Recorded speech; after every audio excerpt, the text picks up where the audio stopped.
ബേപ്പൂരിലെ എൻ്റെ പ്രിയപ്പെട്ട വോട്ടർമാരെ, നമ്മുടെ വോട്ടവകാശം വിനിയോഗിക്കാൻ ഇനി മണിക്കൂറുകൾ മാത്രമേ ബാക്കിയുള്ളൂ. നിങ്ങളെല്ലാവരെയും നേരിട്ട് വീട്ടിൽ വന്ന് കാണണം എന്നതെൻ്റെ വലിയ ആഗ്രഹമായിരുന്നു. എന്നാൽ സമയപരിമിതിയും അതിൻ്റെ പ്രായോഗിക ബുദ്ധിമുട്ടും എന്നേക്കാൾ നല്ലോണം നിങ്ങൾക്ക് മനസ്സിലായി കാണും എന്ന് ഞാൻ പ്രതീക്ഷിക്കുന്നു. എന്തായാലും നമ്മുടെ ബേപ്പൂരിൻ്റെ അവകാശമായിട്ടുള്ള വികസനം അതെല്ലാ അർത്ഥത്തിലും നമുക്ക് നേടിയെടുക്കേണ്ടതായിട്ടുണ്ട്. ഞാൻ നേരിൽ നിങ്ങളെ കാണാത്തത് നിങ്ങളൊരു പരിഭവമോ പരാതിയായി ഒരിക്കലും കാണരുത്.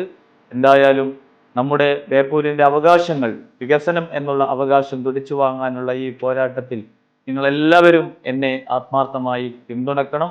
എനിക്ക് നിങ്ങളുടെ വിലപ്പെട്ട വോട്ടുകൾ താമര അടയാളത്തിൽ രേഖപ്പെടുത്തി എന്നെ വിജയിപ്പിക്കണം. നമ്മുടെ ബേപ്പൂരിന് നഷ്ടപ്പെട്ടതെല്ലാം നമുക്ക് ഒരുമിച്ച് തിരിച്ചു പിടിക്കണമെന്ന് ഞാൻ നിങ്ങളോട് എല്ലാവരോടും അഭ്യർത്ഥിക്കുന്നു.